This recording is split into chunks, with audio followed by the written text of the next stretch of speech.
Ako si Nardo, isa kong 22 anyos na binata na naninirahan sa isang maliit at liblib na baryo.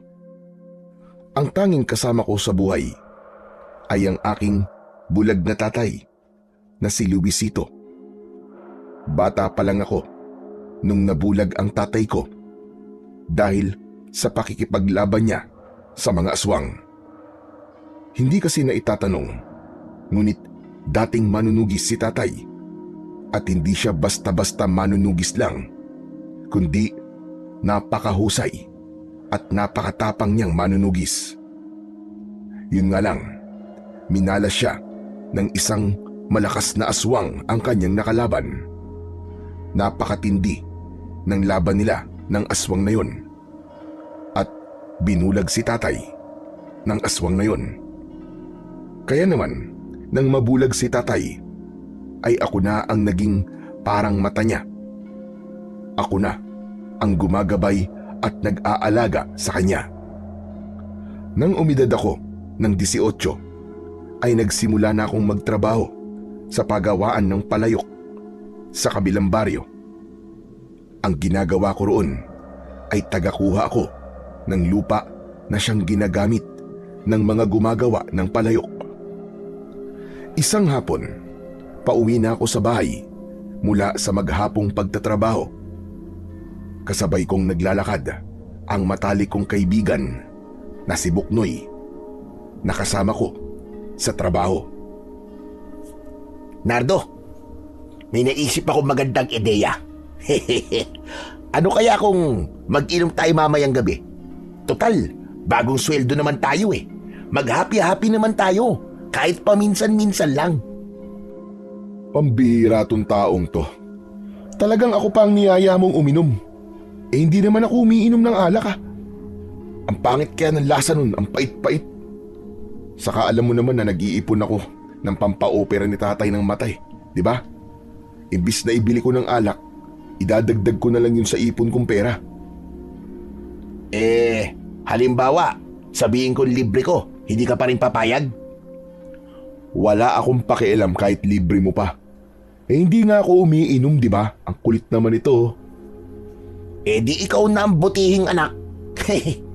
Hanga na talaga ako sa'yo, Nardo. Biruin mo, maghapon kang nagtatrabaho tapos pag uwi mo, ay aalagaan mo pa si Mang Luisito. Imbis na magpahinga ka na lang. Ganun talaga, Buknoy. Saka, paraan ko na rin yun ng pagganti sa pag-aalaga ni tatay sa akin, lalo na nung iniwanan kami ni nanay. Isa pa, hindi naman mahirap alagaan si tatay. Nakakapagsaing pa nga siya kahit bulag siya. Sa bagay, saksi ako kung paano ka alagaan ni Mang Luisito noon. O paano, Chong? Magkita na lang tayo bukas sa trabaho.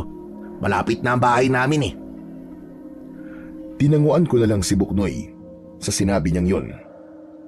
Nang mag-isa na lang akong naglalakad, ay naalala ko bigla si nanay. Ilang taon ko na kasi siyang hindi nakikita dahil simula nang umalis siya, ay hindi na siya bumalik. Iniwanan kami ng nanay kong si Mirna dahil hindi na niya kinaya ang hirap ng buhay namin nung nabulag si tatay.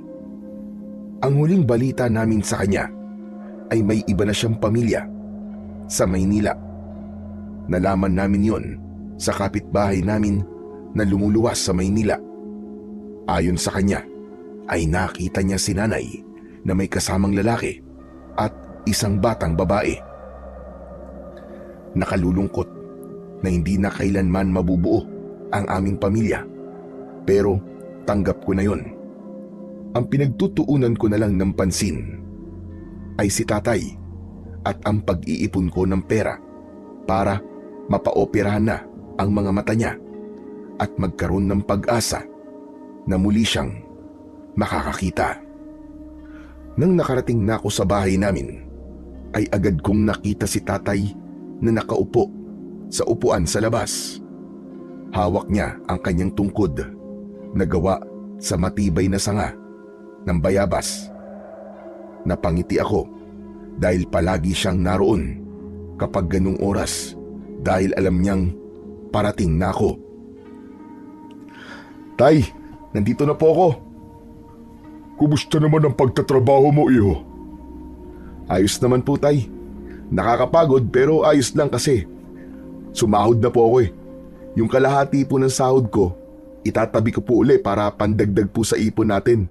Para mapaoperahan na po natin ang mga mata nyo. Hindi ba sabi ko sa iyo ay ayoko magpa-opera? Masyadong malaking pera magagastos natin doon, anak. Tanggap ko ng bulag ako. Ang gawin mo na lang sa perang iniipon mo ay gamitin mo sa pag-aaral mo sa kolehiyo. Hindi ba gusto mo maging engineer? Tay, makapaghihintay naman po ang pag-aaral ko sa kolehiyo eh. Kahit nga po uugod-ugod na ako pwede pa rin ako mag-aaral eh. Pero yung mata nyo po, yan po ang dapat nating unahin. Kailangan pong makakita na po kayo sa lalong madaling panahon. Ikaw talaga. Magkano na ba ang naiipon mo? Aba tay, malaki-laki na rin po yun. Pero malaki pa rin po ang kulang. O nakita mo na. Baka kahit habang buhay ka magtrabaho, ay hindi mo maiipon ng pera kailangan natin para sa operasyon ko. Tay, may awa naman po ang Diyos. Malay nyo, meron pong tumulong sa atin. Pero habang hinihintay natin ang tulong na yun, ay magtatrabaho ako at mag-iipon pa rin ako. Ikaw ang bahala. Basta sinabi ko na sa'yo na tanggap ko ng bulag ako. Oo nga pala, nagsaing na ako. Nakabili ka na ba ng uulamin natin? Opo, bumili na po ako ng lutong ulam kay Aling Maming para hindi na po tayo magluto. Nagugutom na po kasi ako eh. O sige. Magpalit ka na ng damit mo at maghahain ako. Hinayaan ko si tatay na mag-isang tumayo at pumasok sa bahay.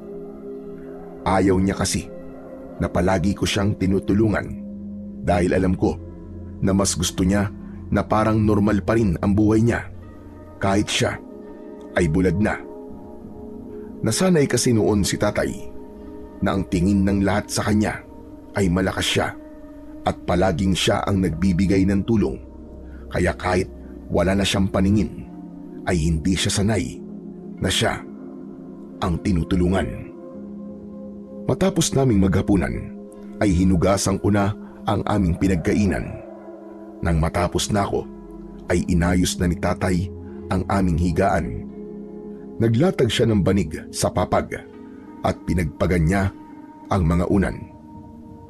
Habang pinanonood ko siya ay naalala ko naman si nanay. Tay, kung hindi siguro tayo iniwanan ni nanay, no? Malamang mas madali ang buhay natin. Siyempre, habang nagtatrabaho ko, meron naman po nag-aasikaso sa inyo, di po ba? Tama ka naman sa sinabi mo na yan. Pero tignan mo naman, na kaya naman natin dalawa na wala siya ng matagal na panahon. Buhay pa rin naman tayo hanggang ngayon, hindi ba? At yun ay dahil sa'yo, Nardo. Napakasipag at napakabuti mo kasing anak. Salamat, tay. Pero tay, kumusta na po kaya si nanay ngayon, no? Sa tingin niyo po ba, totoo, na may bago na po siyang pamilya? Anak, sigurado ko na kung nasan man ang nanay mo, ay masaya na siya. Kasi kung hindi, malamang babalik siya rito sa atin. Hindi ba sabi niya bago siya umalis, ay nahihirapan na siya sa buhay niya dito? At kung may bago na siyang pamilya ngayon, ay maging masaya na lang tayo para sa kanya. Teka, bakit mo nga pala biglang naalala ang nanay mo? Wala naman po. Naisip ko lang po kasi kung ano po ang buhay natin ngayon, kung kasama pa rin natin siya. Pero sana nga tay, ay masaya na siya ngayon para naman nagkaroon ng magandang resulta yung pag-iwan na ginawa niya sa atin. Pero tay, tanong lang, galit ka po ba kay nanay?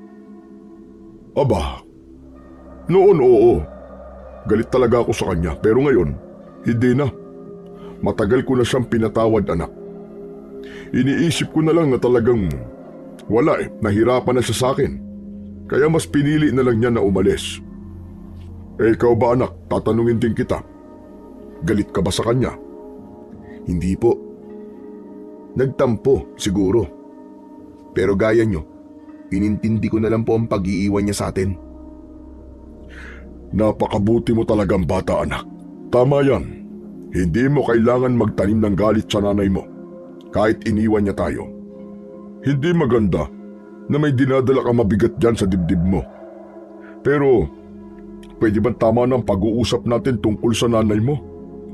At baka magkaiyakan pa tayong dalawa dito. Sige po. Pasensya na po kung nabanggit ko po siya. Ngumiti si tatay at ipinagpatuloy niya na ang pag-aayos ng aming higaan. Malungkot akong napatingin sa kawalan at patuloy kong inisip kung ano sana ang buhay namin kung kasama pa rin namin si nanay. Nanghihinayang ako dahil bago mabulag si tatay ay masasabi ko na isa kaming masaya at buong pamilya. Gaya ng nakasanayan ko ay gising na ako ng alas 5 ng umaga. Naghanda agad ako ng almusal at maya-maya pa ay magkasabay na kaming kumain ni tatay. Ay, oo nga pala tay. Baka gabihin po ako sa pag-uwi mamaya. Nakita ko po kasing paubos na po yung vitamins nyo eh. Pupunta lang po ako sa bayan pagkatapos ko po magtrabaho para bumili po doon. Pwede naman kasi kahit wag mo na akong ibili ng vitamins na yun eh. Hindi po pwede. Ang sabi po ng doktor eh kailangan nyo yun.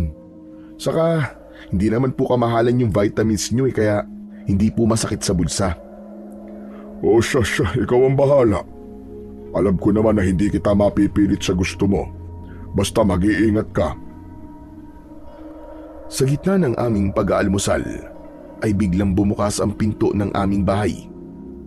Isang babae ang pumasok. May bitbit siyang maliit na maleta at nakasuot siya ng magandang damit.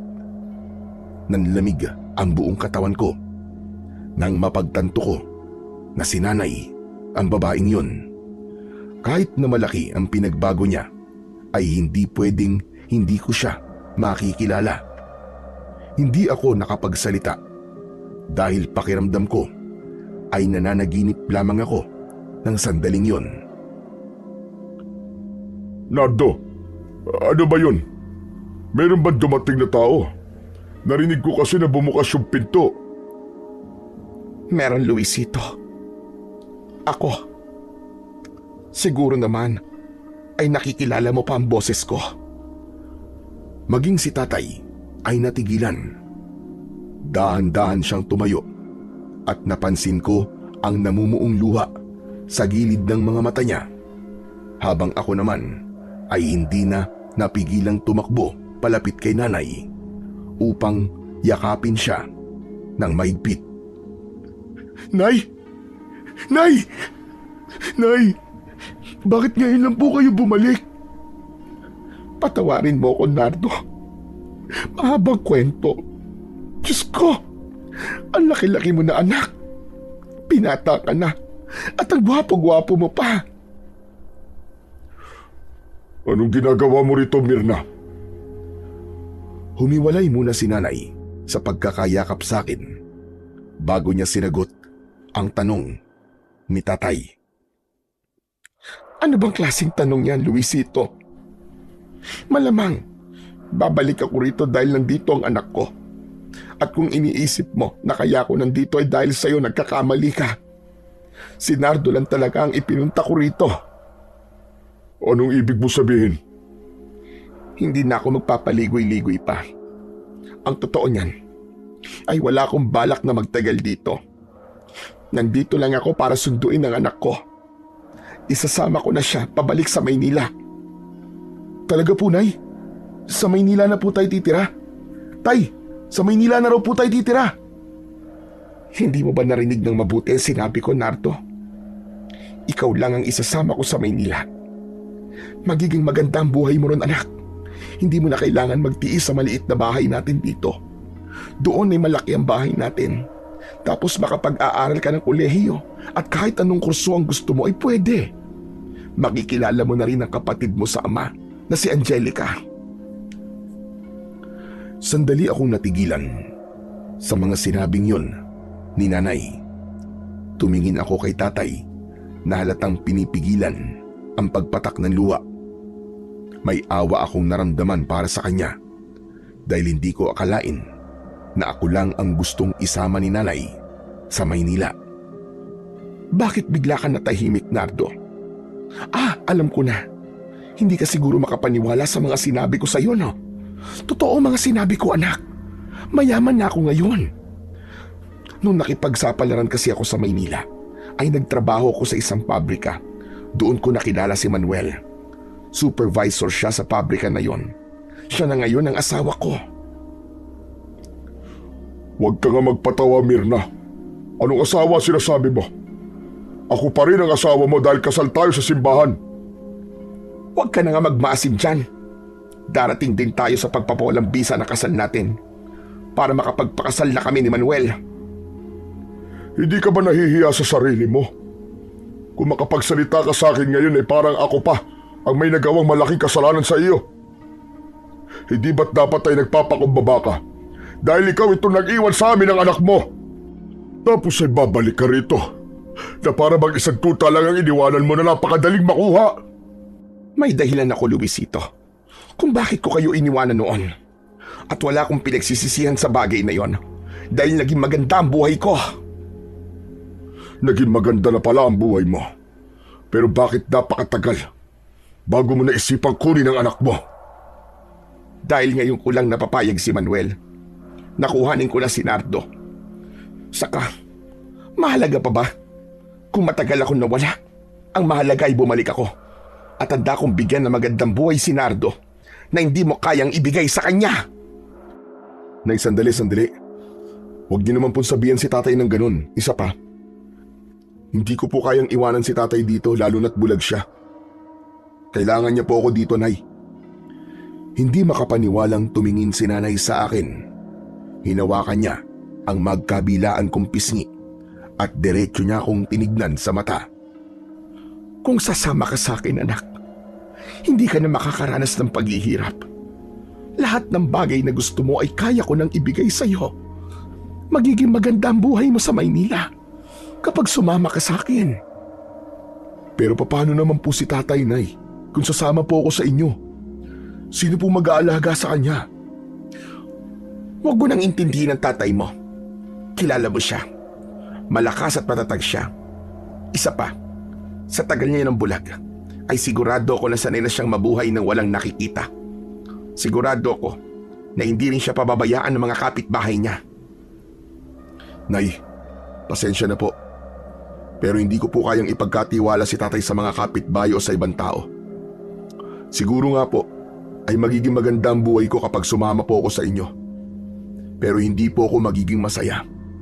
At hindi rin po ako matatahimik kasi alam kong mag-isa dito si tatay.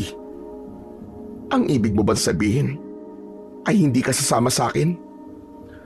Ganun na nga, Nay. Pasensya na po talaga. Ano ka ba, Nardo? Mag-isip ka nga mabuti. Gamitin mo ang utak mo. Walang mangyayaring maganda sa'yo dito. Maniwala ka.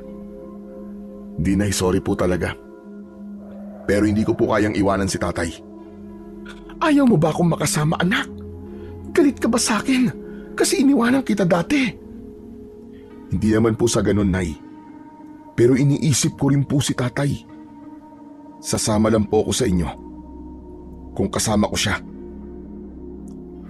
Narinig mo naman siguro si Nardo, Mirna. Huwag mo na siyang pilitin kung ayaw niya sumama sa'yo. Hindi. Hindi ako aalis dito nang hindi ko kasama si Nardo. Dito lang ako hanggang sa makumbinsi ko siyang sumama sa akin sa Maynila. Ngayon pa lang, Nay, sinasabi ko po sa inyo na buo na po ang desisyon ko na hindi po ako sasama sa inyo. Sa kanay, pasensya na po. Kung kailangan ko munang umalis kasi may trabaho pa po ako. Malapit na po akong malate. Ano? Nagtatrabaho ka? Nakita mo na, Luisito? Pinagtatrabaho mo ang anak ko, imbis na nag-aaral siya. Hindi sinagot ni tatay, si nanay. Kahit gusto ko pang makasama at makausap si nanay ng matagal, ay hindi maaari dahil may trabahong naghihintay sa akin. Umasa na lang ako na kapag balik ko sa bahay mamaya ay naroon pa rin si nanay. Pagdating ko sa pagawaan ng palayok ay agad kong sinimulan ang aking pagtatrabaho. Nagtungo ako malapit sa ilog upang kumuha ng lupa na siyang ginagamit sa pagawaan ng palayok. Malambot at medyo basa kasi ang lupa roon. Maganda ang putik na makukuha sa tabi ng ilog. Hindi madali ang trabaho ko, lalo na kapag tirik na ang araw at mainit ang panahon. Hinuhukay ko ng mabuti ang lupa gamit ang pala at pagkatapos ay inilalagay ko yun sa timba na siyang isinasakay ko naman sa isang kariton. Kapag napuno ko na ang mga timba na nasa kariton, ay saka ko naman yun dinadala sa mismong pagawaan ng palayok. Habang isa-isa kong binababa mula sa kariton ang mga timbang puno ng putik, ay lumapit sa akin si Buknoy. Hoy, ano ba nangyari sa'yo, Nardo? Bakit parang pasan mo yata ang lahat ng problema sa mundo? Kanina ko pa napapansin na parang ang lungkot-lungkot mo eh. Chong, hindi ka maniniwala sa sasabihin ko. Alam mo ba, si nanay, bumalik siya. Ano? Totoo ba yan, Chong? O di ba, sabi ko na sa'yo hindi ka maniniwala eh. Pero Chong, totoo ba? Bumalik na si Aling Mirna? Oo, nagulat nga kami ni tatay eh, nang bigla na lang siyang bumulaga sa bahay habang nag-aalmusal kami kanina. Oh, bakit parang hindi ka masaya na bumalik ang nanay mo? Hindi ba? Kapag napag-uusapan natin siya palagi mo sinasabi na sana ay bumalik na siya. Masaya naman ako. Biruin mo, Buknoy, bata pa lang ako nung iwan niya kami, di ba? Halos araw-araw talaga ako nagdadasal na sana bumalik na siya. Pero ngayon, hindi ko magawang maging masaya. Kasi ang gusto ni nanay ay sumama ako sa kanya sa Maynila. Mayaman na pala siya ngayon, Buknoy, kasi nakapag-asawa daw siya ng mayaman. Oh, jackpot ka pala, Nardo eh. Mayaman na pala si Aling Mirna eh. Bakit ka malungkot? Bumalik ng nanay mo tapos mayaman na pala siya ngayon at isasama ka pa niya sa Maynila, di ba? Dapat maging masaya ka. Di nga. Kasi ako lang ang gusto niyang isama sa Maynila. Si tatay, may iwan siya sa baryo natin. Aba, hindi ko naman pwedeng iwanan si tatay na mag-isa dito, no? At ipagkatiwala na lang siya sa mga kapitbahay namin. Yun lang. Sa bagay, mahirap talagang iwanan si Mang Luisito. Kasi bulag siya. Kahit hindi bulag si tatay, hindi ko pa rin siya kayang iwanan na mag-isa. Alam mo naman, na siya lang ang nakasama ko simula nang umalis si nanay, di ba? Saka, kapag sumama ako kay nanay sa Maynila, sigurado na malulungkot si tatay. At hindi kaya ng konsensya ko na maganda nga ang buhay ko habang ang tatay ko naman ay naghihirap dito sa baryo natin.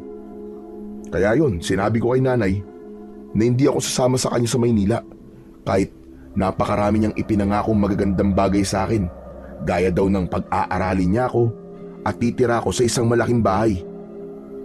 Mahirap nga yung sitwasyon mo, Chong. Pero sayang yung magandang buhay na naghihintay sa'yo sa Maynila. Biruin mo, kung sasama ka kay Aling Mirna, paniguradong hindi mo na kailangan magtrabaho. Magbubuhay hari ka na. Hindi ka na hawak ng putik na katulad niyan. Limpak-limpak na salapi na ang hawakan mo, di ba? Maraming ang pera, buhay hari nga, pero hindi naman masaya. Mas gusto ko pang naghihirap ako. Pero masaya ako at kasama ko si tatay. Kaya nga sinabi ko kay nanay na kung hindi kasama si tatay, hindi ako sasama sa kanya. Ano sabi ng nanay mo? Ayun. Sabi niya hindi raw siya aalis ng bahay hanggat hindi niya ako nakukumbinsin na sumama sa kanya. Ang hirap talaga niyan, Nardo. Mamimili ka sa magandang buhay na naghihintay sa'yo at sa tatay mo. Hindi naman mahirap yan para sa akin kasi desidido akong hindi iwanan si tatay.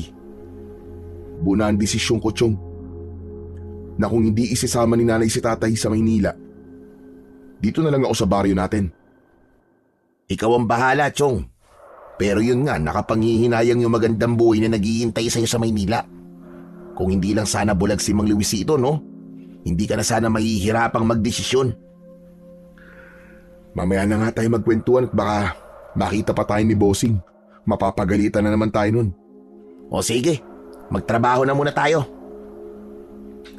Nang bumalik si Buknoy sa paggawa ng palayok, ay inasikaso ko na ang ginagawa ko.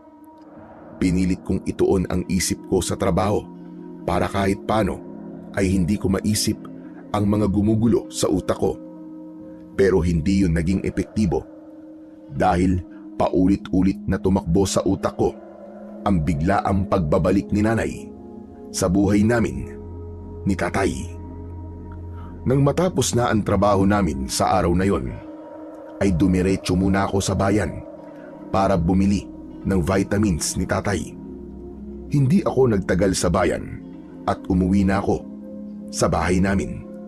Pag-uwi ko ay nakita ko si tatay na naghihintay sa labas. Nagmano ako sa kanya.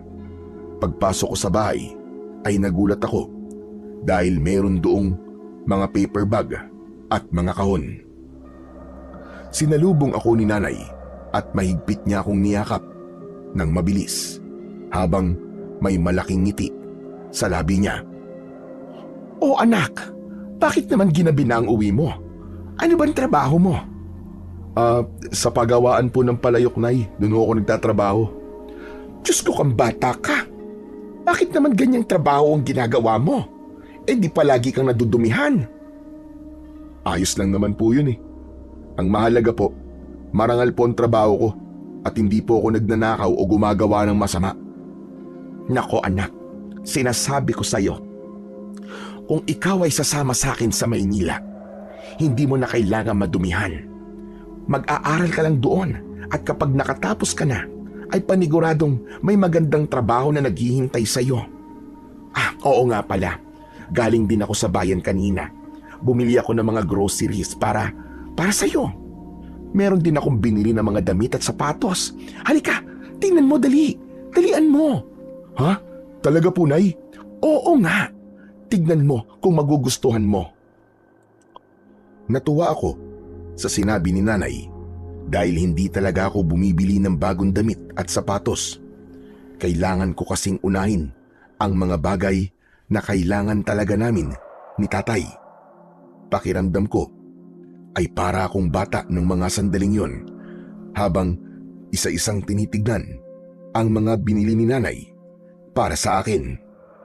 O anak, tignan mo itong sapatos na ito. Pwede mo itong ipang-basketball. Pero Nay, hindi naman po ako naglalaro ng basketball eh. Ganun ba? E di gamitin mo na lang kapag may lakad ka. Pero itong t-shirt na ito, sigurado ako magugustuhan mo ito. Ang ganda ng kulay, hindi ba? Nay, nakalimutan niyo po ba na ayoko po ng itim na kulay? Saka parang masyado pong maliit ang damit na binili niyo, Nay. Pati po itong sapatos. Hindi rin po ito sukat ng paa ko eh. Bakit kasi bumili ka ng hindi mo isinasama si Nardo? Ano ba kasing akala mo, Mirna? Na bata pa ni si Nardo kaya maliliit na damit ang binili mo para sa kanya? Matagal kang nawala, kaya hindi mo nakilala ang anak natin. Marami ka nang hindi alam tungkol sa kanya. Tumahimik ka nga dyan, Luisito. Hindi kita kinakausap. At saka, kilala ko pa rin ang anak ko kahit matagal ko siyang hindi nakasama.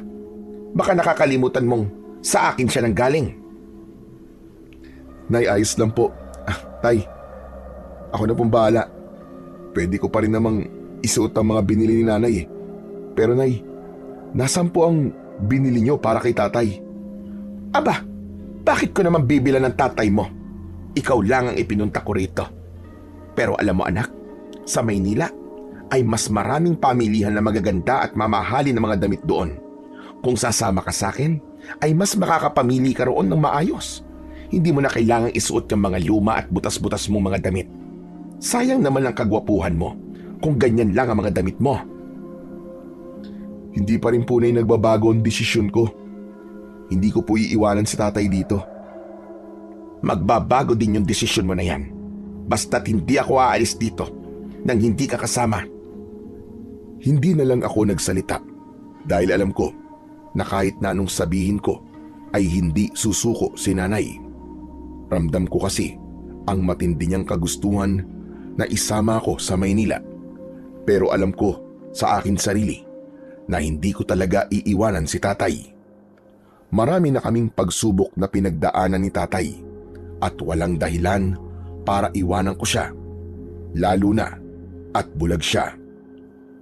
Kinabukasan, si nanay ang nagluto ng aming almusal. Mas lalo akong nagutom dahil sa dami ng inihanda niya. Merong pritong itlog, tosino, hotdog at sinangag na kanin. Wow! Nay, ang dami niyo naman pong niluto. Mauubos po ba natin lahat to? Aba, oo naman. Saka kung hindi mauubos, edi itatabi. Pero alam mo ba anak, sa bahay natin sa Maynila ay mas maraming masasarap na almusal doon. Kakaunti pa nga ito kasi hindi ako pwedeng bumili ng marami. Wala namang refrigerator dito para makapagtabi ako ng mas maraming pagkain. Tay, ang dami po natin pagkain. Si nanay po nagluto. Kumain ka na rin, Luisito. Baka kasi isipin mo na nagdadamot ako sa'yo. May nilagang saging akong nakasalang. Hinihintay ko lang maluto yun at yun ang kakainin ko. Hay nako, hanggang ngayon ay ma-pride ka pa rin. Tay, ito na lang po ang kainin natin. Bihira po tayo makapag-almusal ng ganito kaya sulitin na po natin habang nandito po si nanay. Nilagyan ko ng pagkain ang pinggan ni tatay at nakita ko na napilitan lang siyang kumain. Pero may kasiyahan akong naramdaman ng sandaling yun. Hindi ko na kasi matandaan kung kailan kami huling kumain bilang isang buong pamilya.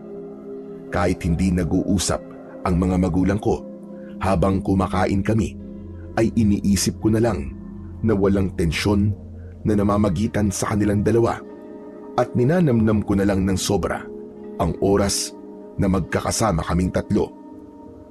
Nakangiti ako nang pumasok ako sa trabaho.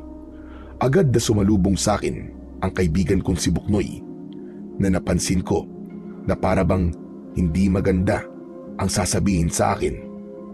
Napansin ko na rin na hindi pa nagsisimulang magtrabaho ang mga trabahador. Mas lalo akong nagtaka dahil may ilang mga pulis na naroon nakausap ang aming amo. Chong, ano nangyari dito? Bakit may mga pulis? Chong, hindi maganda.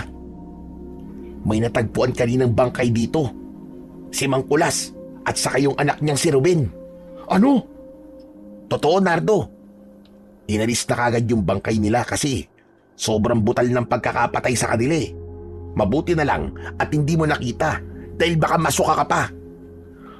Teka, paanong sobrang brutal? Ano ba talaga nangyari? Chong, wakwak yung tiyan nila tapos wala nang lamang loob. Para silang kinatay na baboy.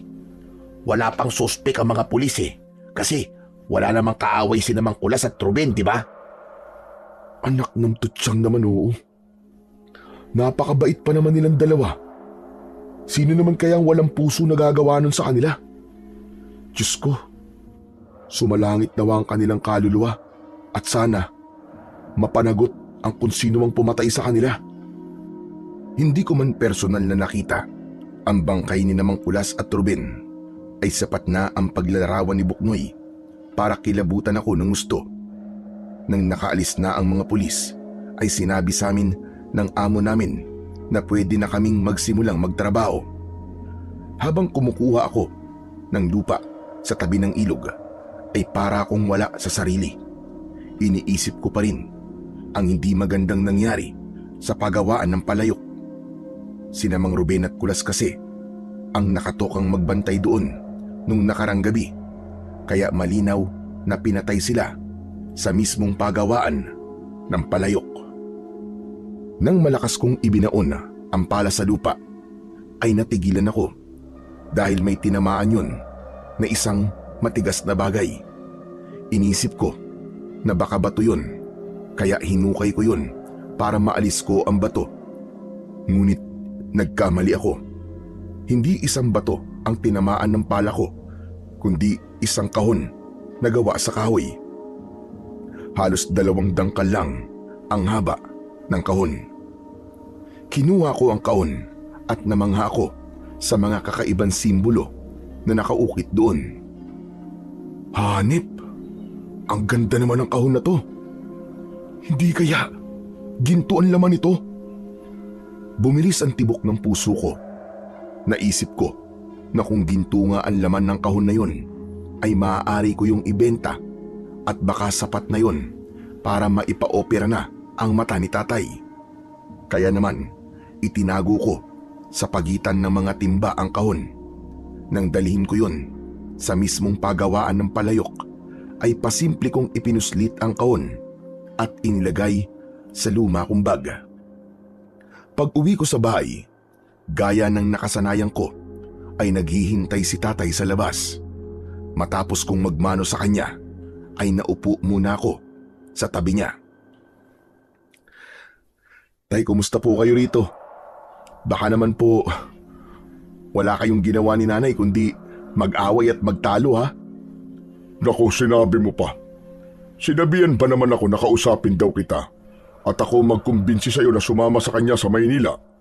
Ang sabi ko ay malaki ka na at may kakayahan ka na magdesisyon para sa sarili mo. Pero anak, ayaw mo ba talagang sumama sa nanay mo? Mas magiging maganda ang buhay mo sa Maynila, anak. Makakapag-aral ka at matutupad ang mga pangarap mo na maging isang engineer. Tay, alam ko po na magiging masarap po ang buhay ko sa Maynila.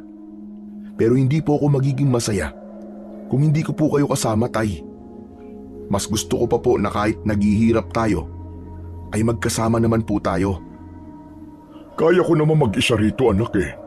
Mababait naman ang mga kapitbahay natin at paniguradong tutulungan nila ako. Pwede mo rin akong dalaw-dalawin dito kapag may libreng oras ka. Kahit na, tay. Ayoko pong magkalayo tayo. Kaya wala po akong pakialam kahit magiging mas maayos po ang buhay ko sa Maynila. Ay tay, nasan po pala si nanay? Parang wala po siya. Umalis po ba? Ang alam ko ay nasa bayan siya. Yung kasi ang paalam niya sa akin kanina eh. Malamang ay bibili na naman yun ng kung ano-anong bagay na ipangsusuhol niya sa'yo. Kanina pa nga siya wala eh. Tanghali pa nung umalis siya rito eh. Hindi po kaya bumalik na siya ng Maynila? Sana nga, para wala nang maingay dito sa bahay. Hindi ko nga siya nakikita pero naririnig ko naman ang bunganga niya. Parang Armalite. Nakakalungkot na napakalaki na ng pinagbago ng nanay mo, Nardo. Alam ko na mataas ang pangarap niya, pero hindi ko akalain na babaguhin ng pag-angat niya sa buhay kung sino siya noon. Masyado na siyang mapagmataas ngayon, anak. Kung maliitin niya ako para bang hindi niya ako minahal noon at parang ako pa ang may nagawang pagkakamali sa kanya. Yan nga rin po napansin ko kay nanay eh. Ganun nga po siguro kapag marami na pong pera. Nakakalimutan na kung saan siya nanggaling. Tay, maiba ako. Alam niyo na po ba na patay na po sila Mang Kulas at Ruben? Hindi ba sila yung mag-amang katrabaho mo sa palayukan? Oh, ano ba nangyari sa kanila? Pinatay po sila sa pagawaan ng palayok. Ang sabi po ni Buknoy ay sobrang butal daw po ang pagkakapatay sa kanila. Wakwak daw po ang tiyan at wala na pong lamang loob. Hindi po kaya nandito na sa baryo natin yung sindikato na pinag-uusapan dati sa bayan? Yung po bang sinasabi nila na nangunguha daw ng laman loob ng mga tao tapos binibenta? Alam mo anak, sa tingin ko, hindi tao ang pumatay sa kanila. Base sa sinabi mo sa akin, malaki ang posibilidad na mga aswang responsable sa pagpatay kina Kulas at Ruben. Pero tay, hindi po ba matagal na pong walang aswang dito? Bago po kayo mabulag, napatay niyo na po yung pinuno nila. At simula nun, wala na pong aswang sumalakay dito. Oo nga, pero hindi lang naman iisang grupo ng mga aswang ang pwedeng manggulo sa atin. Marami sila anak. Maaari ring ang mga aswang na pumatay kina Kulas ay ang mga alagad ng pinuno ng aswang na pinatay ko dati. Pwedeng naghintay sila ng napakahabang panahon para ipaghiganti ang pinuno nila. Diyos ko, nakakatakot naman po kung may aswang na naman dito sa atin. Lalo na po ngayon na hindi nyo na po kayang makipaglaban. Kaya nga kailangan mo maging maingat simula ngayon, lalo na't wala tayong alam sa kung sino o ano ang pumatay kina Kulas at sa anak niya. Tama po kayo, Tay. Nag-aalala po tuloy ako kay nanay eh. Baka kasi gabihin siya sa bayan eh. Kung may aswang na naman kasi dito sa atin, Tay, paniguradong delikado kapag gumabi na. Ewan ko ba dyan sa nanay mo? Hindi pa rin niya matanggap na ayaw mo sumama sa kanya sa Maynila. Pero anak, maraming salamat dahil mas pinili mong manatili rito kasama ako. Kahit pa magiging maayos ang buhay mo kung sasama ka sa nanay mo. Tay, hindi niyo po kailangan magpasalamat sa akin kasi ginagawa ko lang po ang sa tingin ko ay tama at naniniwala po ko na tama na wag ko kayong iwanan. Ang dami na po natin pinagdaan ng hirap at problema na magkasama po natin nalagpasan. Kaya wala pong dahilan para iwanan ko kayo dito. Matamis na ngumiti si tatay habang pinipigilan niya ang pagpatak ng kanyang luha. Nang sandaling yon ay naalala ko ang kahon na nahukay ko sa putikan. Naisip ko na buksan na yon para malaman ko kung tama ba ang hinala ko na ginto ang laman noon. Ay, Tay, sandali. Pupunta lang po pala ako sa banyo. Maglilinis lang po ako ng katawan at puro putik po ako eh. O sige. Bilisan mo at maghahain na rin ako. Huwag na natin hintayin ang nanay mo at panigurado na kung nasaan man siya ay kakain na yon. Nagmamadali akong nagpunta sa banyo na nasa likod ng aming bahay. Nakasukbit sa likod ko ang aking bag. Pagpasok sa banyo ay isinarado ko ang pinto at naupo ako sa toilet bowl. Kinuha ko sa bag ang kahon na balot pa rin ng lupa. Tinignan ko muna kung meron ba yung kandado pero wala naman akong nakita. Nang sinubukan ko yung buksan ay hindi ko mabuksan. Anak ng, paano mabuksan ang kahon na to? Mukhang papahirapan mo pa ako Pinagmasdan ko ng mabuti ang kahon at napansin ko na meron yung napakaliit na puwang sa paligid nun. Naisip ko na kailangan ko ng kutsilyo para ipasok sa puwang na yon upang mabuksan ko na. Lumabas ako ng banyo at kumuha ako ng kutsilyo sa kusina. Mabuti na lang at hindi nag-usisa si tatay kahit alam ko na naramdaman niya ang presensya ko. Bumalik ako sa banyo upang gamitin ang kutsilyo sa pagbukas sa kahon. Pilit kong ipinasok ang dulo ng kutsilyo sa napakaliit na puwang upang maiangat ko ang takip ng kahon. Anak ng, bakit ba ang hirap mo pa rin buksan? Siguro, ginto nga talaga ang laman mo kasi napakahirap mong buksan eh. Kahit parang imposibleng mabuksan ang kahon, ay hindi pa rin ako sumuko. Pinilit ko pa rin yung buksan gamit ang kutsilyo dahil naniniwala ako na ginto nga ang nasa loob nun. Masyado kong nanggigil at nilagyan ko na ng matinding puwersa ang ginagawa kong pagbubukas sa kahon. Hanggang sa dumulas sa kamay ko ang kutsilyo. Sa hindi sinasadyang pangyayari ay nahiwa ng maliit ang daliri ko. Agad yung dumugo at napunta sa kahon ang ilang patak ng aking dugo. Inilagay ko muna ang kahon sa aking hita at sinipsip ko ang dumudugo kong daliri. Natigilan ako nang narinig ko na tumunog ang kahon. Nakita ko na bahagyang nakaangat na ang takip nun. Labis akong nagtaka dahil kusa nang nabuksan ang kahon. Hala, anong ginawa ko? Bakit bigla ka nalang bumukas? Hanggang sa nakita ko ang ilang patak ng dugo ko na nasa ibabaw ng kahon. Unti-unti yung nawala na para bang sinipsip yun ng kahon. Hindi ako makapaniwala sa nasaksiyan ko. Doon ko naisip na maaaring kaya nabuksan ang kahon ay dahil sa aking dugo. Baka kailangang patakan yun ng dugo ng tao dahil yun ang nagsisilbing susi ng kahon na yun. Mukhang kakaiba ang kahon na to ha. Sana naman talagang ginto ang laman mo para hindi sayang ang pagkakasugat ko dahil sa'yo. Isang malalim na paghinga ang pinakawalan ko bago ko marahang iniangat ang takip ng kahon. Napakunot noo ako dahil meron dong isang kulay itim na tela. May nakabalot na kung anong bagay sa tela na yon.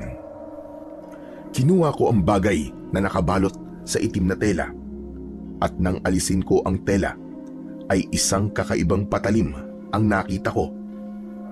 Makaluma ang disenyo ng patalim. Sa tansya ko ay mahigit 1 dangkal ang haba nun. Kumikislap yun at kahit gatuldok na kalawang ay wala. Maging ang hawakan nun ay kakaiba rin. May 3 patusok sa dulo ang hawakan. Sa pagkakatanda ko, balaraw ang tawag sa ganitong patalim. Napag-aralan namin ito nung high school eh. Kung ganun, matanda na ang patalim na to. Nako, pwede ko kaya tong ibenta? Nardo! Nardo anak, nasa ka na ba? Halika na at kakain na tayo. Ang tagal mo naman dyan. Opo tay, sandali lang po, nariyan na. Nagmamadali kong binalot sa itim na tela ang balaraw at ibinalik ko yon sa kahon. Lumabas ako ng banyo at pinuntahan ko si tatay sa kusina. Nakahain na ron ang aming hapunan. Bumalik ka ba sa banyo? Naramdaman kita kanina rito na pumasok eh. Opo tay, bigla po kasing sumakit ang tiyan ko eh. O ano, masakit pa ba ang tiyan mo? Ang mabuti pa igawa kita na salabat. Mainam din yun kapag masakit ang tiyan. Ay, wag na po tay. Okay na po ang tiyan ko. Kailangan ko lang po talagang ilabas ang dapat kong ilabas. Sigurado ka ba? Opo, hindi na po talaga masakit ang tiyan ko tay. Si nanay po kaya, bakit wala pa rin siya hanggang ngayon? Ewan ko ba rin sa nanay mo? Baka naman talagang bumalik na sa Maynila. Huwag mo munang isipin ang nanay mo at kumain na muna tayo. Nagsimula na kaming kumain ni tatay. Pero hindi nawala ang pag-aalala ko para kay nanay. Kinabahan ako dahil sa posibilidad na may aswang na naman sa aming baryo. Kung hindi kasi siya bumalik sa Maynila at talagang gagabihin siya sa kanyang pag-uwi sa bahay namin, ay maaaring mapahamak siya. 10:00 na ng gabi pero hindi pa rin umuuwi si nanay. Nang sandaling yun ay mas lalong tumindi na ang kaba ko. Panay ang lakad ko at hindi ako mapakali sa iisang pwesto. Habang si tatay naman ay nakahiga na, pero alam ko nagising pa rin. Kahit hindi siya nagsasalita, alam ko na nag-aalala din siya para kay nanay. Kahit hindi kita nakikita anak, ay alam kong kanina ka palakad ng lakad dyan. Hindi ka ba napapagod sa ginagawa mo na yan, Nardo? Tay, kinakabahan po kasi talaga ako eh. Hanggang ngayon di pa rin po umuuwi si nanay. Parang imposible po na bumalik siya ng Maynila kasi nandito pang maleta niya eh. Ano po kaya tay kung abangan ko na po si nanay sa bukana nitong baryo natin? Para kapag dumating po siya ay may makakasama siya sa paglalakad hanggang dito po sa bahay. O sige, mabuti pa nga at ganyan ang gawin mo. Gusto ba samahan pa kita? Huwag na po tay, dito na lang po kayo. Basta't mag-iingat ka anak ka. Magdala ka pa rin ang magagamit mo para ipagtanggol ang sarili mo kung sakali. Di natin alam kung totoo ngang may aswang na naman dito. Mas maganda na sigurado tayo. Nagpunta ko sa kusina para kunin ang itak, pero bigla kong naalala yung balaraw na nasa loob ng kahon. Imbis na itak ang kunin ko, ay ang balaraw ang kinuha ko. Nang hawakan ko yun, ay may kakaibang init akong naramdaman sa aking katawan. Para bang may kung anong enerhiya ang dumaloy sa bawat ugat ko. Matapos kong magpaalam kay tatay, ay lumabas na ako. Malalaki ang mga hakbang ko. Hindi nagtagal ay nakarating na ako sa bukana ng aming baryo. Pumuesto ako sa tabi ng puno na nasa gilid ng daan. Matyaga akong naghintay doon at umasa ako na anumang sandali ay makikita ko na si Nanay. Nasaan ka na ba kasi, Nay? Bakit hanggang ngayon wala ka pa? Sana naman, ligtas ka at walang masamang nangyari sa'yo. Maya-maya pa, isang tao ang nakita kong naglalakad palapit sa akin. May bitbit siya na hindi ko alam kung ano. Tumalon ang puso ko nang mapagtanto ko na si Nanay yun. Patakbo ko siyang sinalubong. Pawis na pawis siya at halata ang labis na pagod sa kanyang muka. Ay nako, salamat sa Diyos at nandito ka, Nardo. Pwede bang ikaw na magdala nitong mga binili ko sa bayan? Ang bigat-bigat na mga ito. Ang sakit na ng mga braso ko. Nay, bakit ngayon lang po kayo umuwi? At bakit naglalakad po kayo? Ay, nanood kasi ako ng sine sa bayan. Tapos bumili ako ng mga regalo ko sa'yo. Kaya ginabi na ako. Ang hirap palang makasakay kapag ganitong oras. Tapos wala ng tricycle na papasok dito. Kaya naglakad na lang ako. Grabe talaga ang pagod ko, anak. Pakiramdam ko mamamatay na ako sa hirap. Akin na nga po yung mga dala nyo, Nay. Isinuksok ko sa gilid ng aking shorts ang balaraw at kinuha ko kay Nanay ang mga dala niya. Hanggang sa naglakad na kami pauwi sa bahay. Naku, Nay, mabuti na lang po't ligtas kayo. Akala ko kasi kung ano na po nangyari sa inyo eh. Ang sabi kasi ni Tatay, kaninang tanghali pa po kayo umalis sa bahay. Bakit parang iniisip mo na may mangyayaring masama sa akin?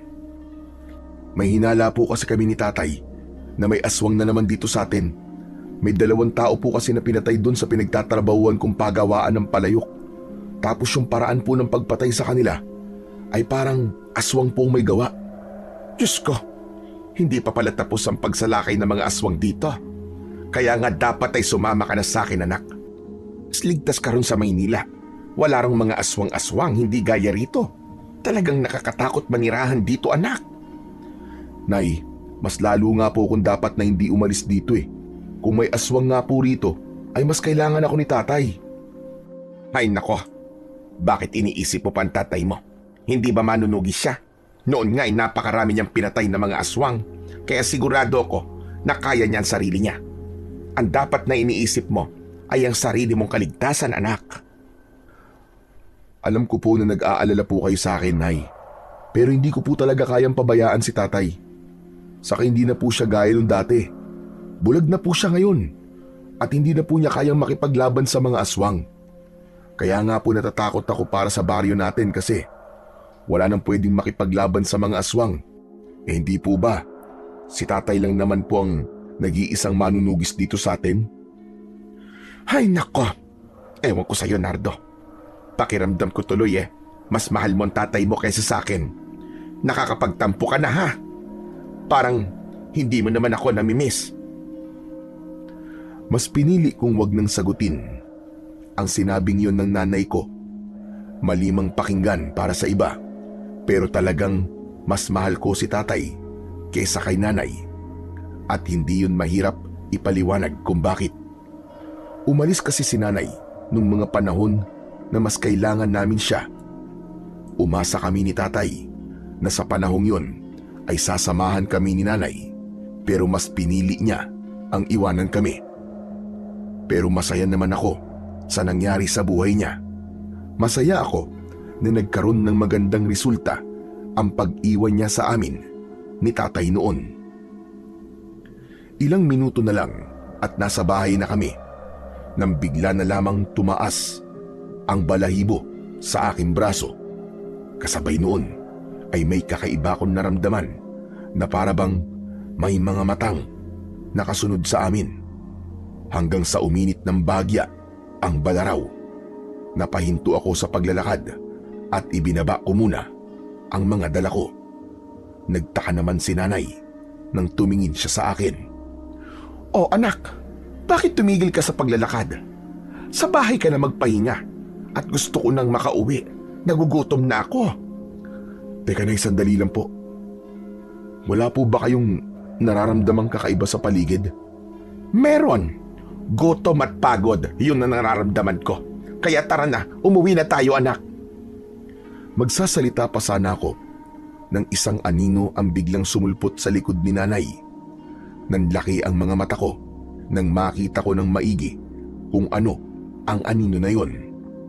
Isa yung aswang na may matutulis na mga kuko at ang mga ngipin na kayang pumunit ng laman ng tao. Bago ko pa mabigyan ng babala si nanay, ay nagawa na siyang kagatin ng aswang sa balikat. Malakas na napasigaw si nanay dahil sa labis na sakit. Agad kong hinugot ang balaraw at tumakbo ako para iligtas ang nanay ko.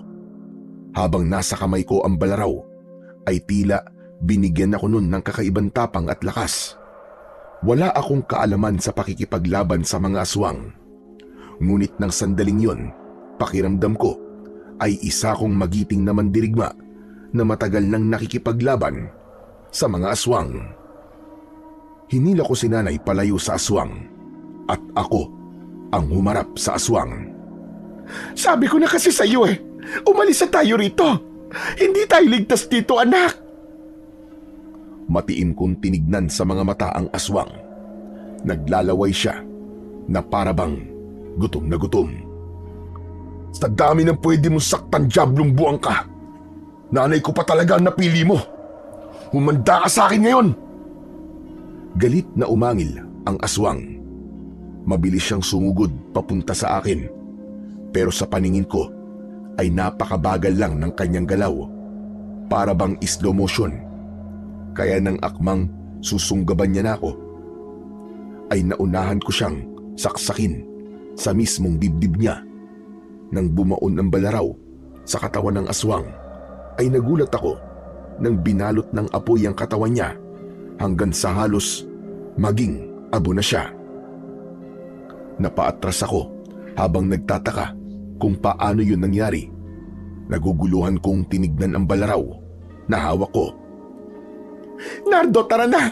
Umuwi na tayo. Baka mamaya may ibang aswang pa sa paligid. Bilisan mo na anak. Hindi na ako nagsalita at kinuha ko na ang mga pinamili ni nanay. Tumakbo na kami hanggang sa nakarating na kami sa bahay. Agad kong isinarado ang pinto. Naabutan namin si tatay na nakaupo sa sahig habang may hawak na rosaryo. Nahinuha ko na habang wala kami ni nanay ay ipinagdadasal niya kami. Nardo, kasama mo na ba ang nanay mo? Opo tay, pero may sugat po siya sa balikat. May aswang pong umatake sa amin sa labas. Ano ka mo? Pwede bang mamaya na kayo mag-usap na mag-ama? Ako muna ang unahin nyo. Ang sakit-sakit na ng sugat ko. Diyos ko po. Aray, mamamatay na yata ako. Inutusan ako ni tatay na kumuha ng panlinis ng sugat. Kinuha ko na rin ng langis na alam kong gamot sa sugat dahil paniguradong kailangan yun ni tatay. Si tatay ang naglinis ng sugat ni nanay. Kahit wala siyang nakikita, ay nagawa pa rin niya yun. Habang pinapanood ko silang dalawa, ay hindi ko maiwasang mapangiti. Pakiramdam ko kasi ng mga sandaling yon ay bumalik ako sa aking pagkabata kung saan magkasundo pa ang aking mga magulang. Ganun kasi alagaan ni tatay si nanay dati. Matapos na malagyan ng langis ni tatay ang sugat ni nanay, ay inutusan niya kong lagyan yun ng benda gamit ang pinunit na lumang damit. Ano ba talaga ang nangyari? Totoo bang inatake kayo ng aswang? Oo nga po tay, mabuti na lang po at dala ko po yung balaraw. Ano? Anong balaraw? Yung sinaunang patalim po na nakuha ko po sa pagawaan ng palayok. Nahukay ko po yun tapos nakalagay pa nga siya sa kahon eh. Nagtataka nga po ako kasi nang saksakin ko po yung aswang gamit ang balaraw ay bigla pong nilamon ng apoy yung aswang. Pwede ba? Ayoko nang pinag-uusapan yung mga aswang-aswang na yan. Nardo, kailangan mo na talaga sumama sa akin sa Maynila sa ayaw at sa gusto mo. Hindi na tayo ligtas dito Bilang nanay mo, ako ang magdidesisyon para sa'yo. Pero Nay, hindi ko po pwedeng iwanan si tatay dito na mag-isa. Ay nako, wala akong pakialam. Basta ako ang susundin mo. Aalis tayo rito bukas ng umaga. Kaya mag-empake ka na. Nagkakaintindihan ba tayo? Hindi ko sinagot ang sinabing yun ni Nanay. Pero alam ko sa sarili ko na hindi ako aalis sa baryo namin, lalo na't nalaman ko na may aswang na naman doon. Kinabukasan ng umaga, pagkagising ko ay nakita ko si Nanay na nakabihis ng maayos. Nasa tabi ng pinto ang maleta niya at halatang naghihintay siya na magising ako. Si tatay naman ay nakaupo sa labas. Mabuti naman at gising ka na, Nardo. Sige na, mag-empake ka na at pagkatapos ay maligo ka. Aalis na tayo rito ngayon. Nay, alam niyo naman po na ayokong iwanan dito si tatay eh. Sasama lang po ako sa inyo kung kasama siya.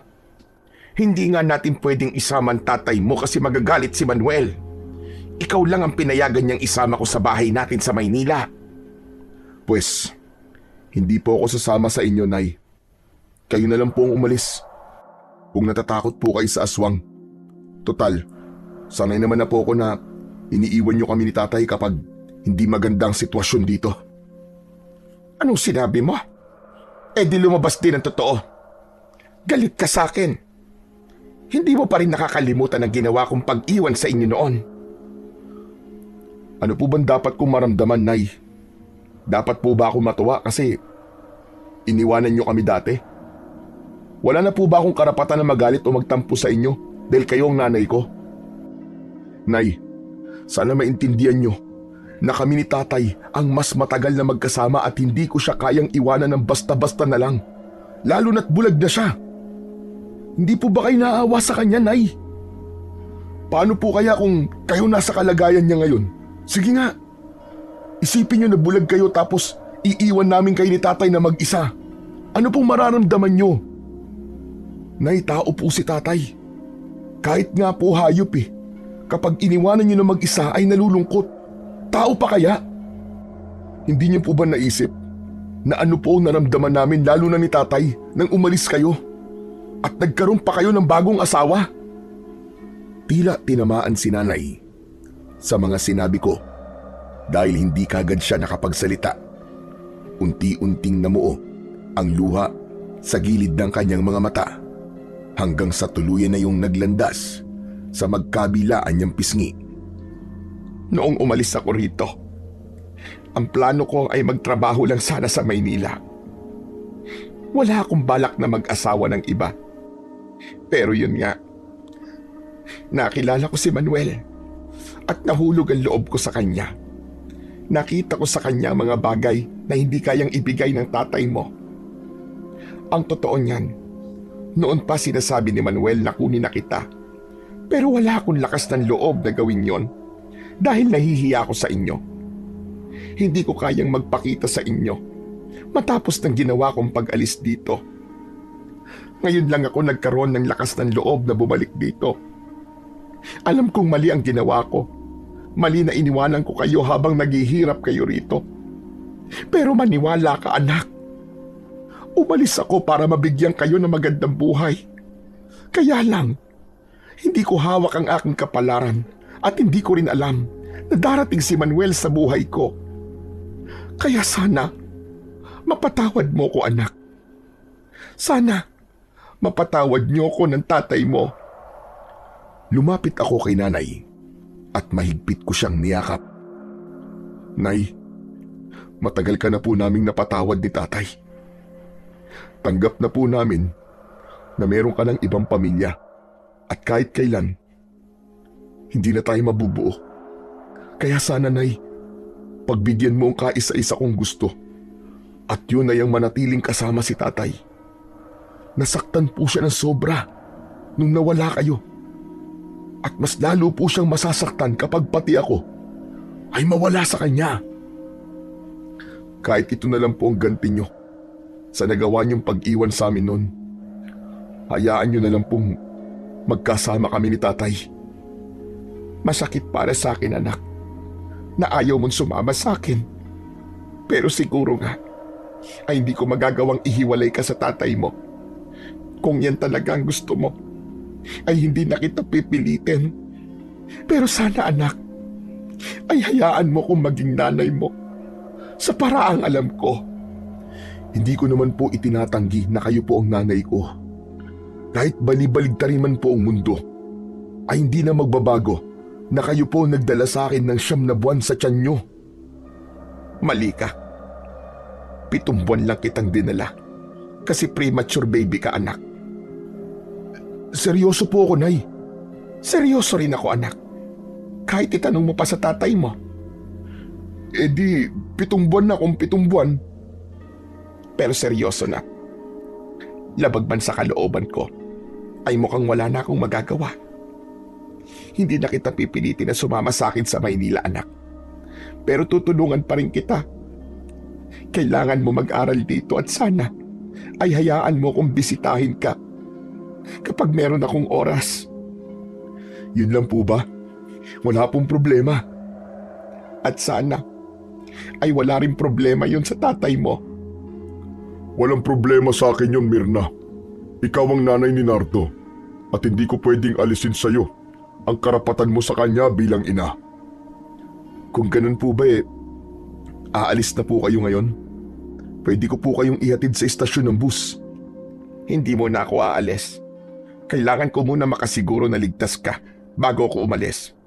Ayokong kapag nasa Maynila na ako mag-iisip ako na mag-iisip kung ano na ang nangyayari dito. Aalis lang ako kapag nasiguro ko na wala ng aswang ang nanggugulo rito. Hindi po kaya matagal lang kayo rito, Nay, kasi hindi natin alam kung ilang aswang pa ang sasalakay. Wala akong pakialam, anak. Basta yun ang desisyon ko. Kung yun po ang gusto niyong gawin, wala po akong magagawa. Pero Nay, maraming salamat po. Kasi natanggap niyo po ang desisyon ko. Nang sandaling yun, ay walang pagsidlan ang aking kasiyahan. Hindi ko kasi inasahan na matatanggap ni nanay na hindi ko kayang sumama sa kanya na hindi kasama si tatay. Sa kabila ng hindi magandang nangyari nung nakaraang gabi, ay masaya ako dahil nailabas na namin kung ano ang talagang gusto naming sabihin sa isa't isa. Magaan ang loob ko nang naglakad ako papunta sa aking trabaho, pero agad yung nawala. Nang pagdating ko sa kabilang baryo ay nakita ko ang mga bangkay na nakahanay sa gilid ng daan. Halos madurog ang puso ko dahil sa paghagulgol ng mahal sa buhay ng mga namatay. Hindi ako makatingin sa kanila dahil alam ko na maging ako ay maiiyak dahil sa bigat ng kanilang emosyon. Nang nakarating ako sa pagawaan ng palayok, ay sinalubong ako ni Buknoy. Grabe, Chong! Aswang pala ang pumatay kinamang pula sa trubin. Nakita mo naman siguro yung mga patay sa daan, di ba? Sinalakay pala ang baryong to kagabi ng mga aswang. Nakita ko nga, Buknoy. Nakakatakot na bumalik na mga aswang matapos ang napakahabang panahon. Kahit nga kami kagabi ni nanay, inatake din ng aswang. Mabuti na lang at sugat lang sa balikat ang nakuha ni nanay. Anak nang, totoo ba yung sinasabi mo? Kailan ba ako nagsinungaling sa'yo? Pero buti na lang at buhay pa kayo. Paano kayo nakaligtas? Ang sabihin mo, mabuti na lang at isang aswang lang ang umatake sa amin. At dala ko yung balaraw na nakita ko rito sa pagawaan ng palayok. Ano ka mo? Balaraw? Anong balaraw yun? Lumang patalim yun. Ginagamit yun ng mga ninuno natin noong unang panahon. Nahukay ko yun nung kumukuha ko ng lupa ilang araw nang nakakaraan. Nakalagay pa nga sa kahon yung balaraw kaya akala ko ginto. Pero alam mo, pakiramdam ko ay may kapangyarihan yung balaraw na yun. Nang saksakin ko kasi yung aswang gamit yung balaraw, bigla na lang siya nasunog. Ilang beses ko nang nakita si tatay na nakipaglaban dun sa mga aswang. Pero wala pa akong nakitang aswang na nagliyab at namatay kapag sinaksak sila ni tatay ng itak. Baka naman, imahinasyon mo lang yun. Imahinasyon ba yung pati si nanay ay nakitang nasunog yung aswang? Sige nga. Ano ba yan? Parang ang hirap namang paniwalaan yung sinasabi mo, Nardo. Pala raw na nakuha mo sa putikan na kapag isinaksak mo sa mga aswang, ay nasusunog yung aswang? Aba, parang sa pelikula ko lang nakikita yan eh. Kung ayaw mo maniwala sa akin, bahala ka sa buhay mo. Basta ako, alam ko na nagsasabi ako ng totoo. Diyan ka na nga. Mas mabuti pang magtrabaho na lang ako. Ito naman masyadong matampuin. Hindi ko na pinansin si Buknoy at nagsimula na akong magtrabaho. Pero kahit nagtatrabaho na ako, ay nasa loob pa rin ng utak ko ang tungkol sa Balaraw. Malakas talaga ang hinala ko na may kakaiba sa Balaraw na yon. At yun ang dahilan kung bakit nagawa kong makapatay ng aswang kagabi. Mabilis na lumipas ang mga oras at maaga kaming pinauwi ng aming amo para hindi na kami abuti ng dilim sa daan. Batid niya kasi ang pagsalakay ng mga aswang at yun ang paraan niya para ligtas kaming makauwi sa aming bahay. Pagdating ko sa bahay ay hindi ko napigilan ang mapangiti nang nakita ko si nanay at tatay na magkausap sa labas. Hindi nila ako napansin dahil masyado silang masaya sa kanilang pag-uusap. Hanggang sa nakita ko ni nanay. Kaya wala na akong nagawa kundi ang lumapit sa kanila. Kanina ka pa ba, anak? Opo, aalis nga po sana ulit ako kasi ayokong makaistorbo sa kwentuhan nyo. Ano po bang pinag-uusapan nyo at parang ansesaya nyo po? Kinikwento ko kasi sa tatay mo yung mga kapalpakan ko nung bago pa lang ako sa Maynila. Ilang beses kasi ako naligaw doon nung una. Tapos ang daming mga gamit na hindi ko alam kung paano gamitin. Gaya na lamang nung escalator sa mall. Nako, takot na takot ako dati sa escalator kasi hindi ko alam na meron palang hagdan na gumagalaw. Isipin mo yon. Dapat pala, hindi mo na ako nagpakita sa inyo para tuloy-tuloy po ang kwentuhan nyo. Nako, mabuti ka't umuwi ka na bago dumilim. Oo nga pala, magluluto na ako ng ulam natin para sa hapunan. Tumayo na si nanay at pumasok siya sa bahay. Ako naman ang umupo sa tabi ni tatay. Ayos ha. Nakakatuwa pong makita na magkasundo na po kayo ni nanay, tay. Para kasing bata pa yata ako nun nung huling beses ko kayong makitang ganun. Siguro ay maraming napagtanto nanay mo, Nardo. Kaya nagbago ang pakikitungo niya sa akin.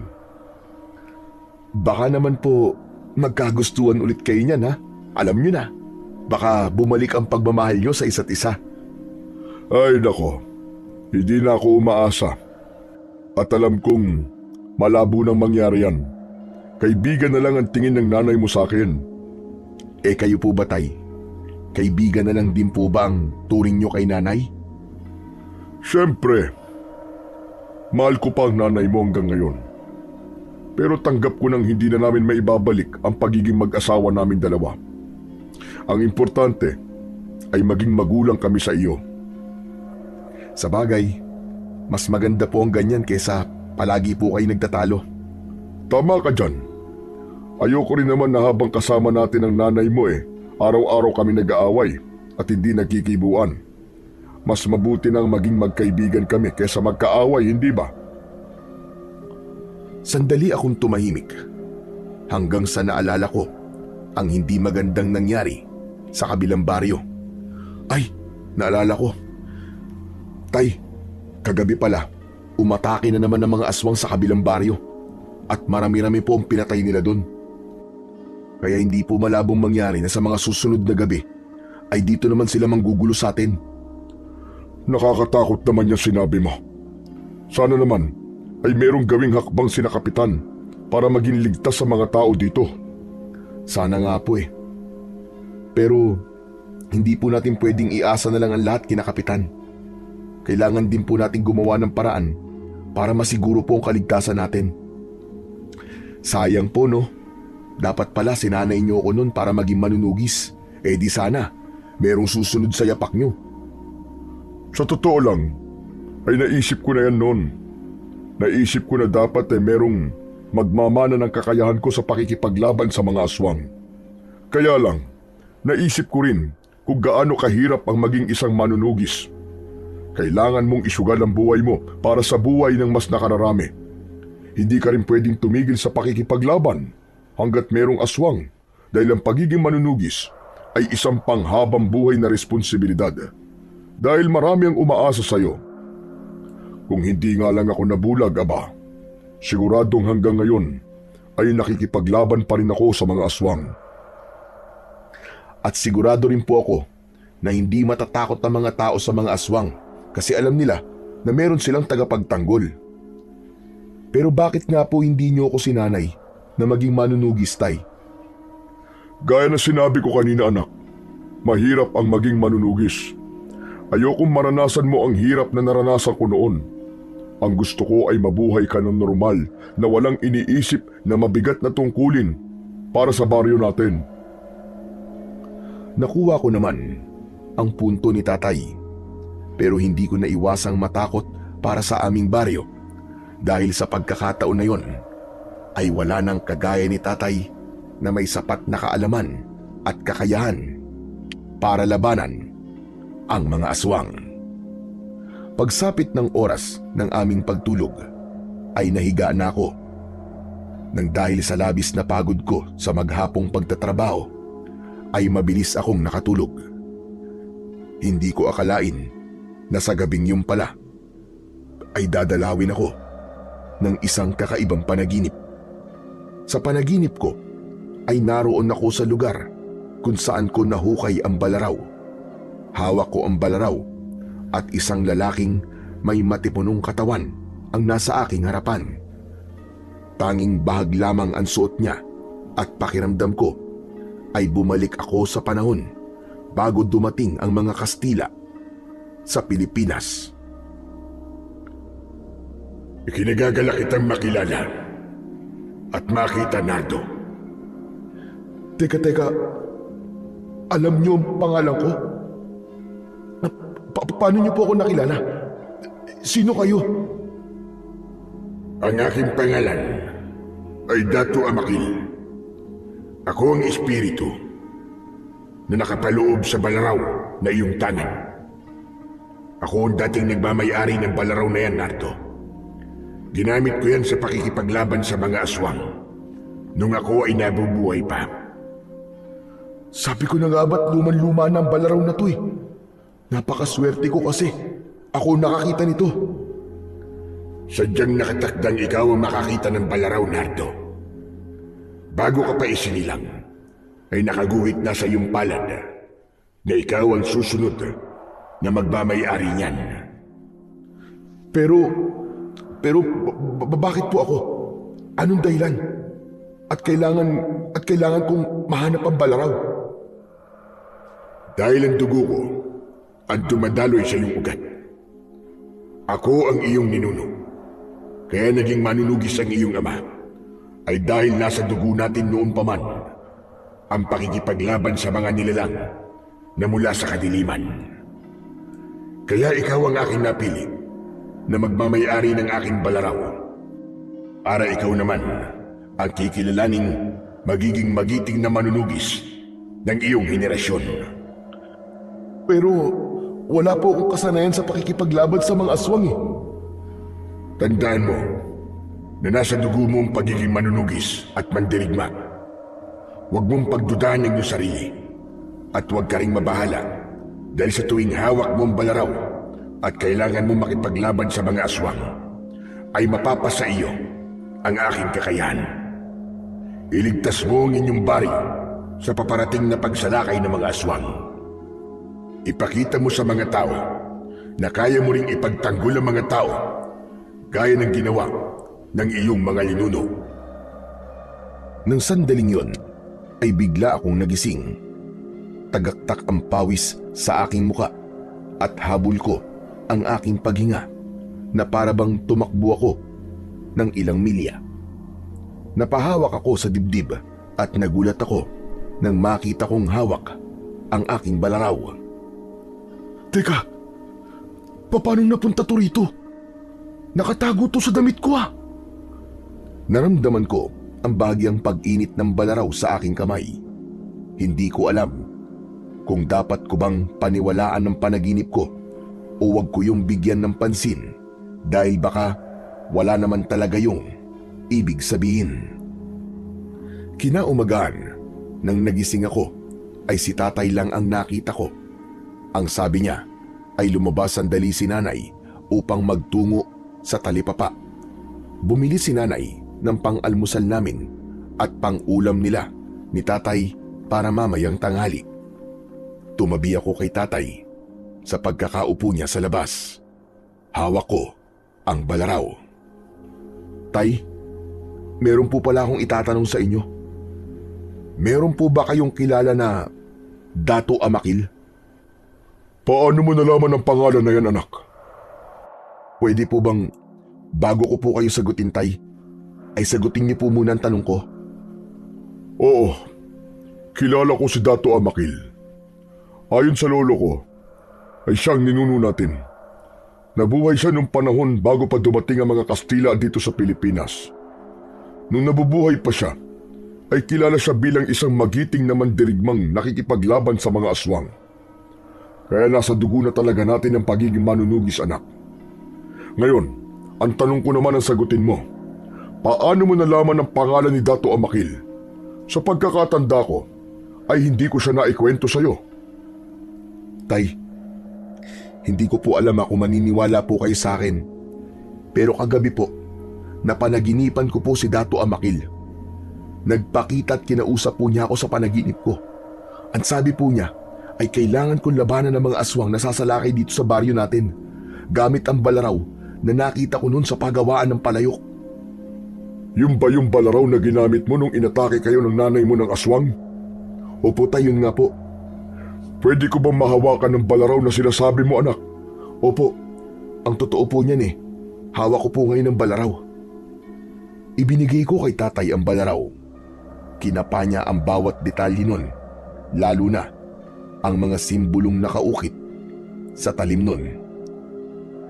Ang sabi po sa akin ni Dato Amakil, kapag hawak ko po ang balaraw na yan at makikipaglaban ako sa mga aswang, ay tataglayin ko po ang kakayahan na meron siya.